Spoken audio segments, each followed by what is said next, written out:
ભુજની ખ્યાતનામ શૈક્ષણિક સંસ્થા સેન્ટ ઝેવિયર સ્કૂલ ખાતે વાર્ષિક રમત-ગમત અને સાંસ્કૃતિક કાર્યક્રમનું આયોજન કરવામાં આવ્યું હતું. શાળાના પટાંગણમાં અનેરા ઉત્સાહ અને ઉમંગનો માહોલ જોવા મળ્યો હતો. મુખ્ય અતિથિ વિશેષ તરીકે રાજકોટના ધર્માધ્યક્ષ પૂજ્ય સીસી જોશ તેમજ ભુજ આર્મી હેડક્વાર્ટરના કર્નલ રણજીતસિંહ ખાસ ઉપસ્થિત રહ્યા હતા. આ ઉપરાંત ડીઈઓ કચેરીના ઉચ્ચ અધિકારીઓ અને અન્ય મહાનુભાવોએ પણ પોતાની પ્રેરણાદાયી હાજરી આપીને વિદ્યાર્થીઓનો ઉત્સાહ વધાર્યો હતો. શાળાના પ્રિન્સિપાલ ફાધર જોશીએ વિગતો આપતા જણાવ્યું હતું કે શાળાના વિદ્યાર્થીઓએ ખૂબ જ મહેનત અને લગન સાથે આ રમતગમત અને સાંસ્કૃતિક મહોત્સવમાં ભાગ લીધો હતો. વિદ્યાર્થીઓએ મેદાન પર વિવિધ ખેલકૂદ સ્પર્ધાઓમાં પોતાનું કૌશલ્ય બતાવ્યું હતું, જ્યારે સાંસ્કૃતિક મંચ પર વિવિધ કલાત્મક કૃતિઓ રજૂ કરીને સૌને મંત્રમુગ્ધ કરી દીધા હતા. આ કાર્યક્રમને નિહાળવા માટે વાલીઓ પણ ખૂબ જ મોટી સંખ્યામાં ઉમટી પડ્યા હતા, જેને કારણે શાળાનું વાતાવરણ એક સામાજિક ઉત્સવ જેવું બની ગયું હતું.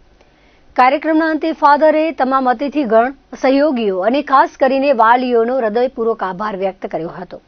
વાલીઓના સાથ સહકાર અને વિદ્યાર્થીઓના અથાગ પરિશ્રમને કારણે જ આટલું મોટું આયોજન સફળતાપૂર્વક સંપન્ન થઈ શક્યું છે. વાર્ષિક મહોત્સવના આયોજન માટે શાળાના શિક્ષકો અને સ્ટાફ ગણે જહેમત ઉઠાવી હતી. રમતગમત અને સાંસ્કૃતિક કાર્યક્રમનું ખૂબ જ સુંદર આયોજન કરવામાં આવ્યું હતું. આ કાર્યક્રમમાં મુખ્ય અતિથિ તરીકે રાજકોટના ધર્માધ્યક્ષ શ્રી સીસી જોશ અને colonel Ranjitsinh army commandant Bhuj army હેડક્વાર્ટર્સના અને અન્ય મહેમાનો સાથે ડીઓ કચેરીના સાહેબશ્રીઓ પણ ઉપસ્થિત રહ્યા હતા. આ કાર્યક્રમમાં રમતગમત અને સાંસ્કૃતિક કાર્યક્રમના શાળાના વિદ્યાર્થીઓ ભાગ લીધો હતો અને 1000 એવા સંખ્યામાં મારા બાળકો એમાં ભાગ લીધો છે. મહેમાનો અને માતા પિતાઓ ખૂબ જ મોટી સંખ્યામાં કાર્યક્રમને નિહાળવા માટે આવ્યા હતા.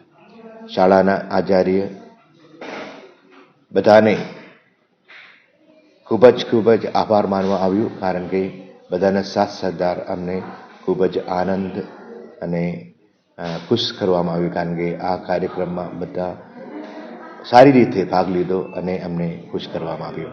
બધા વાલીઓને અને અમારા બધા શુભેચ્છાળુઓને અમે દિલથી આભાર માનીએ છીએ, કારણ આ બધાના સાથ સહકારથી આ કાર્યક્રમ ખૂબ જ સરસ રીતે આયોજન કરવામાં આવ્યું.